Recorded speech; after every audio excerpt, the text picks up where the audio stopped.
반갑습니다. 부동산 투자 여행의 박일입니다. 자, 지난 시간에 여러분들 부동산에 대한 꿈, 여유에 대한 내용을 비교를 좀 지나치게 말씀을 드렸습니다. 자, 오늘은 수익형 부동산을 효과적으로 매입하는 방법에 대해서 중요한 내용을 말씀드리겠습니다. 먼저 똑같은 임대 가격이라면 일단 가격이 산 물건부터 매입을 하라는 것입니다. 즉 예를 들어서 울산 무거동 오피스텔 18평이 매매가가 7천만 원, 임대 시세는 500만 원 보증금에 40만 원에서 45만 원입니다. 반면에 울산 언양 역세권 오피스텔 17평을 보면은 매매 가격은 1억 2천만 원이고 임대 시세는 보증금 500만 원에 월 50만 원입니다. 자, 임대 목적으로 매입한다면은 무조건 무거동 오피스텔을 택할 것입니다. 임대 물건 투자할 때 반드시 수요와 공급, 공실률 여부를 반드시 확인을 해야 합니다. 부동산 투자를 할 때 입지보다 더 중요한 것이 매도의 타이밍입니다. 즉 무거동의 공급이 늘어나기 때문에 가격 조정이 있은 뒤에 바닥을 다진 상태라서 매수 타이밍도 괜찮다고 저는 생각을 해봅니다. 결론은 임대 목적이라면 일단 산 물건이 우선이고 향후 임대 시세가 오를 경우에 시세 차익은 보너스라고 생각을 하면 되겠습니다. 두 번째로 분양 물건, 즉 신축 물건은 정확한 임대 가격을 파악할 줄 알아야 한다는 것입니다. 월세를 받을 목적으로 상가나 오피스텔, 도시형 생활주택, 수익형 호텔 등 분양받았다가 속병을 앓는 사람들이 여러분들 주변에 많은 것으로 알고 있습니다. 왜 그럴까요? 도시형 생활주택이 유명하다고 신문에 광고가 계속되었고 한 사람이 3채, 5채씩 분양받아서 세를 놓았습니다. 그러자 정부에서 이 열풍을 잠재우기 위해서 도시형 생활주택에 대해 가지고 주차장법을 다시 강화했죠. 오피스텔을 1억 원에 분양했다면 분양 가격의 70에서 80%가 넘는 금액을 대출해 줬습니다. 이렇게 좋은 조건에 실제 투자 금액도 적고 분양 사무실에서 수익률에 맞추어 가지고 월세까지 놓아준다고 하기 때문에 그 말에 훅 안 한 사람이 어디 있겠습니까? 그런데 2015년 말부터 무리하게 분양받았던 사람들의 물량이 경매시장에 엄청나게 쏟아져 나왔죠. 이들은 왜 실패했을까요? 그 이유 여러분들 알고 계십니까? 그 이유는 상가와 오피스텔, 도시형 생활주택의 분양 가격이 대부분 시세보다 높게 책정되어 있었기 때문입니다. 그래서 분양 시점에서 1년 지나면 분양 가격에서 20%, 30% 빠지는 것이 보통이었습니다. 시세가 하락하면 은행에서 대출 연장은 해주지 않고 원금의 일부를 갚으라고 독촉하는데 무리해서 물량을 많이 매입한 사람은 은행 돈을 갚을 여력이 안 되기 때문에 물건을 포기할 수밖에 없었던 것입니다. 오피스텔과 상가 시세는 대부분 임대 가격과 연동합니다. 따라서 여러분들 본인이 매입하려는 오피스텔이나 상가의 분양 가격이 적정한지 높은지를 임대 가격을 월세로 적용해서 비교해 보시면은 정확하게 어느 정도 알 수가 있습니다. 이 공식에 대해서 여러분들 한번 적어보시기 바랍니다. 제가 불러드리는 이 공식을 여러분들 한번 비교해서 앞으로 이용한다면은 실수는 없을 겁니다. 먼저 분양 가격 빼기, 즉 마이너스 대출 금액 플러스 월세 보증금 이렇게 하면은 실제 투자 현금이 나오겠죠.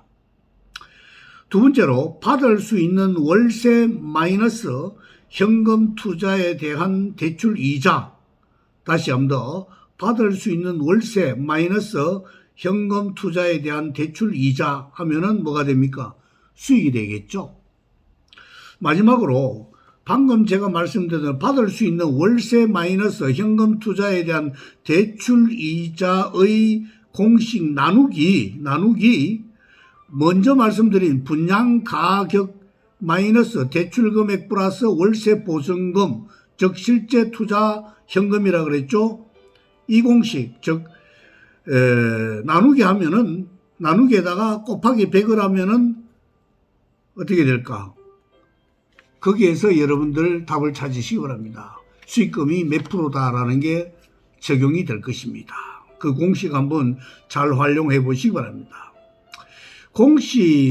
공식이 상가나 오피스텔, 도시형 생활주택, 수익형 부동산 등의 수익률을 계산할 때 간단하게 적용할 수 있는 계산법이기 때문에 여러분들 잘 활용하시기 바랍니다. 이때 주의할 것도 있습니다.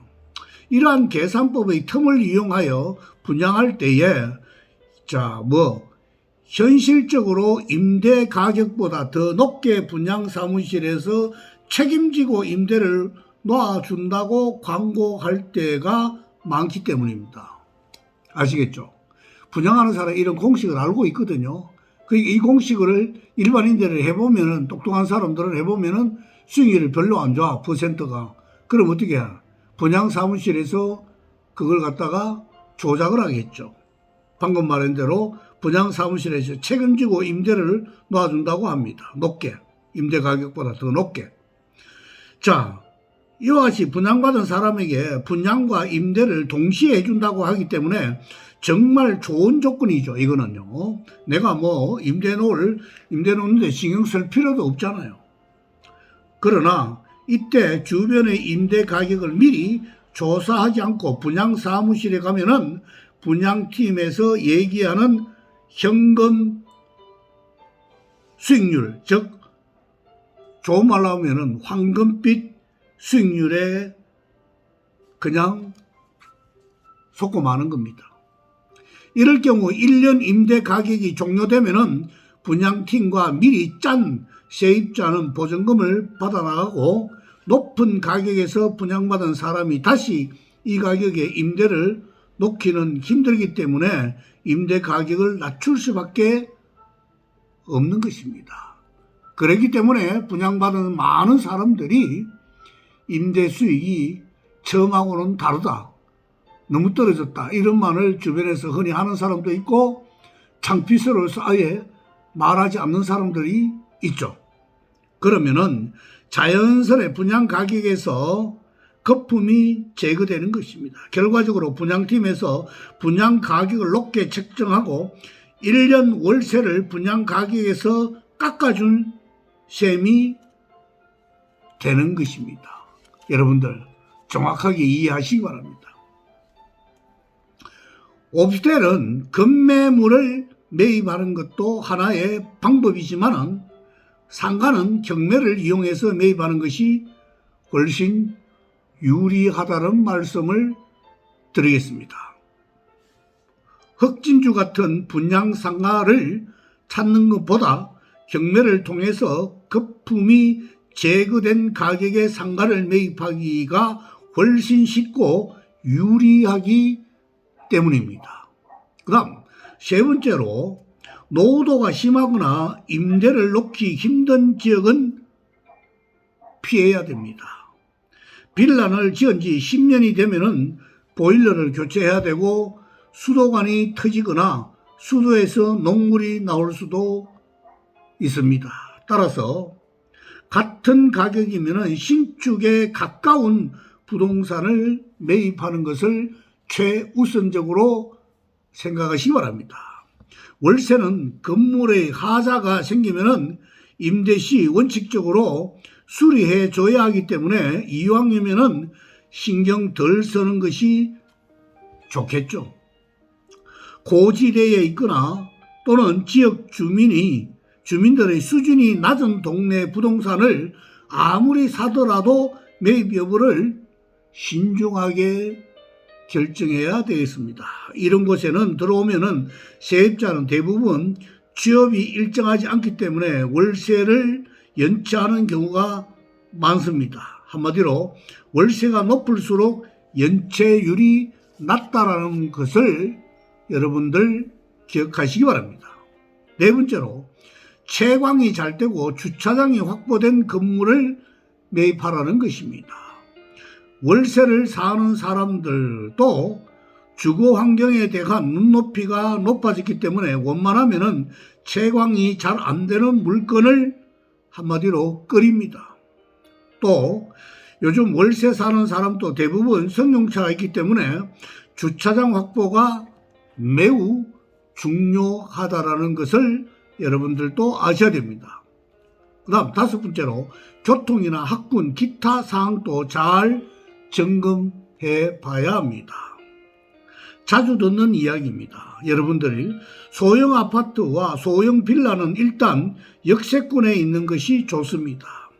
역세권이 아니라면 주변에 병원과 마트 등 편의시설이 잘 정리된 곳이나 공원이 가까운 곳에 있으면 그만큼 쾌적한 곳이 되기 때문에 세 받기가 굉장히 유리하다는 것이죠.